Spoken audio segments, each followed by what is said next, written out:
Hello to all students. Today's topic is atomic structure अर्थात परमाणु संरचना। आज मैं आपको परमाणु संरचना के विषय में संक्षिप्त जानकारी देना चाहूँगी इस वीडियो के माध्यम से। परमाणु पदार्थ का सबसे छोटा कण होता है जिसे और छोटे कण में उससे अधिक छोटे भाग में विभाजित नहीं किया जा सकता। जब हम किसी पदार्थ को छोटे छोटे टुकड़ों में विभाजित करते हैं तो जो अंतिम सूक्ष्म कण प्राप्त होता है उसे हम परमाणु कहते हैं। परमाणु को इंग्लिश में एटम कहते हैं। एटम जिसका अर्थ होता है कैन नॉट कट, अर्थात जिसे काटा न जा सके, जिसे और अधिक विभाजित न किया जा सके। पदार्थ का वह पार्ट, वह कण, वह भाग क्या कहलाता है? एटम कहलाता है। परमाणु ऐसा भाग होता है पदार्थ का जो स्वतंत्र अवस्था में नहीं रह सकता। वह स्थायित्व प्राप्त करने के लिए समान या असमान प्रकार के भिन्न परमाणुओं से संयोग करता है और अणु बनाता है।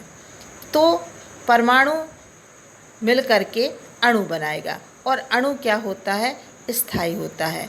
अब डाल्टन के सिद्धांत अनुसार परमाणु सबसे छोटा कण है, परंतु यदि आधुनिक खोजों की बात करें तो आधुनिक खोजों के आधार पर यह ज्ञात हो चुका है कि परमाणु से भी अधिक छोटे कण होते हैं, जिसे हम परमाणु लगभग 35 से अधिक कणों से मिलकर बना होता है, अर्थात इसे हम 35 से अधिक कणों में विभाजित कर सकते हैं।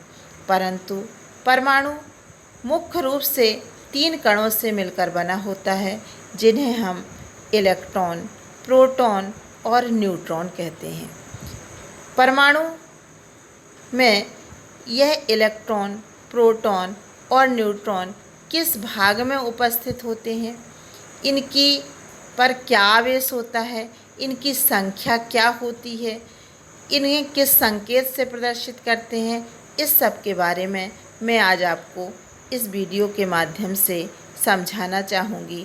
कृपया वीडियो को अंत तक देखते हुए इसे समझने का प्रयास कीजिए और यदि समझ में आता है, वीडियो अच्छा लगता है तो चैनल को सब्सक्राइब, शेयर और लाइक, कमेंट्स अवश्य कीजिएगा। तो स्टार्ट करते हैं आज का यह वीडियो।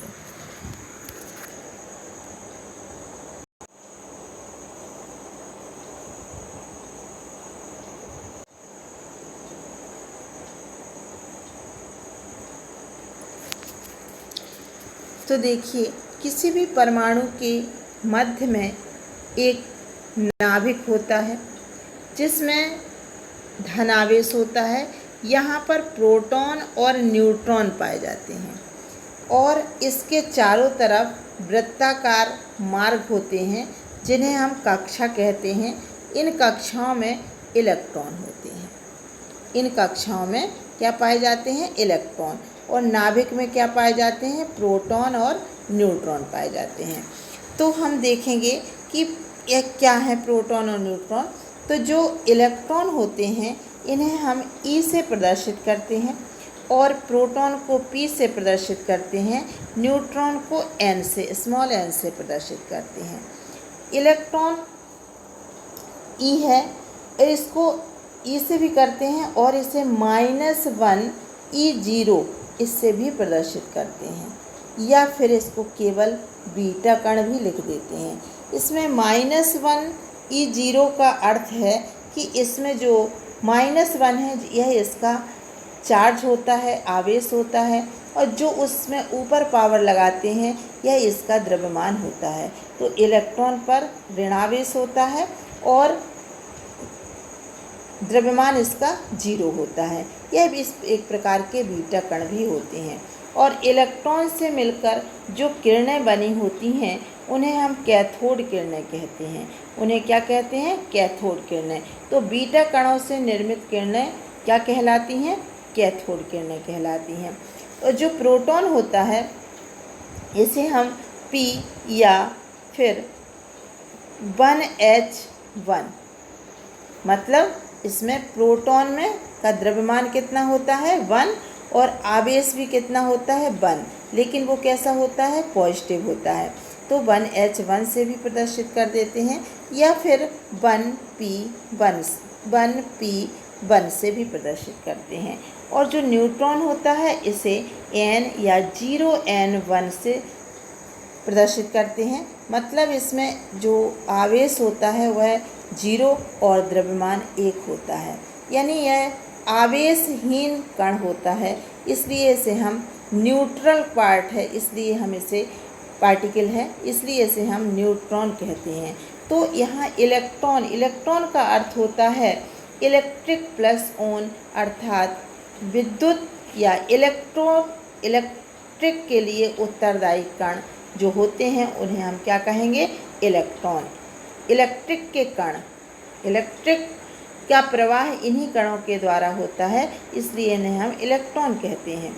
जो पॉजिटिव पार्टिकल हैं उन्हें हम प्रोटॉन कहते हैं, और जो न्यूट्रल पार्टिकल हैं उन्हें हम क्या कहते हैं न्यूट्रॉन कहते हैं। तो इस तरीके से इलेक्ट्रॉन जो होते हैं वो ऋण आवेशित, इलेक्ट्रॉन ऋण आवेशित होते हैं, प्रोटॉन धन आवेशित और न्यूट्रॉन उदासीन होते हैं। इस बात को आपको अच्छे तरीके से याद रखना है। इसके बाद इलेक्ट्रॉन की खोज किसने की थी? इलेक्ट्रॉन की खोज जे थॉमसन ने, ये आपको याद रखना पड़ेगा। किसने की है इलेक्ट्रॉन की खोज? जे थॉमसन ने, बहुत पहले से पढ़ते चले आ रहे हैं। और प्रोटॉन की खोज की है गोल्डस्टीन ने, और इसके बाद न्यूट्रॉन की खोज की है चैडविक ने।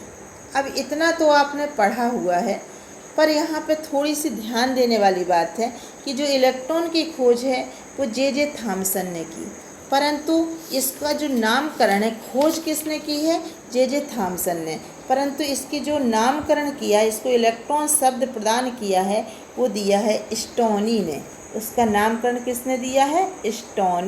स्टोनी नामक वैज्ञानिक ने इसको नाम दिया। इसी तरीके से जो प्रोटॉन नाम दिया है वो दिया है रदरफोर्ड ने, ठीक है ना।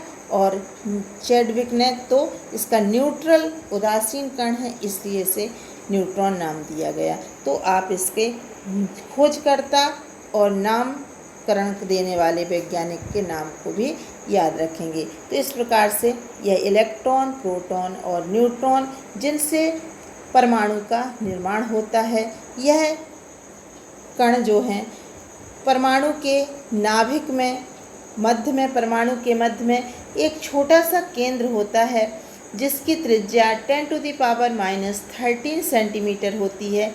इसे हम नाभिक या न्यूक्लियस कहते हैं। यह क्या होता है? इसका नाभिक होता है। यहाँ पर प्रोटॉन और न्यूट्रॉन होते हैं और इसके चारों ओर वृत्ताकार मार्ग होते हैं जिन्हें हम कक्षा कहते हैं। और इन कक्षाओं को 1, 2, 3 इस तरीके से कितनी भी हो सकती हैं। इन कक्षाओं में इलेक्ट्रॉन होते हैं जिन्हें हम बिंदु के रूप में दर्शा देते हैं। अब किन कक्षाओं में कितने इलेक्ट्रॉन होते हैं इसके बारे में मैं आपको अगले वीडियो में बताऊंगी। अभी आप इसको ध्यान रखें। तो परमाणु का जो संपूर्ण धन आवेश है वह कहाँ केंद्रित होता है? उसके नाभिक में। इसी के साथ साथ इसका पूरा द्रव्यमान, परमाणु का द्रव्यमान प्रोटॉन और न्यूट्रॉन के द्रव्यमान के बराबर होगा। इलेक्ट्रॉन का तो द्रव्यमान नगण्य होता है, गणना के योग्य नहीं होता है, बहुत ही कम होता है, इसलिए उसे हम नगण्य मान लेते हैं। और जो संपूर्ण द्रव्यमान है वह भी परमाणु के नाभिक में स्थित रहता है, नाभिक में उपस्थित होता है। पूरा धन आवेश और पूरा द्रव्यमान परमाणु के नाभिक में है और इलेक्ट्रॉन कक्षाओं में चक्कर लगाते हैं। तो इस प्रकार से यह परमाणु संरचना है जिसे आप इतना आज देख लीजिएगा। इसके बाद परमाणु में इलेक्ट्रॉन किन कक्षाओं में कहाँ कितने इलेक्ट्रॉन चक्कर लगाते हैं, किस प्रकार से चक्कर लगाते हैं, इसके बारे में मैं आपको अगले वीडियो में समझाऊंगी। कृपया इस वीडियो को अंत तक देखिए और पूरी लिंक को आप देखते चलिए। मैं आपको क्रमशः वीडियो में यह लिंक देते चलेंगे और नए नए वीडियो डालते जाएंगे। Okay, thank you.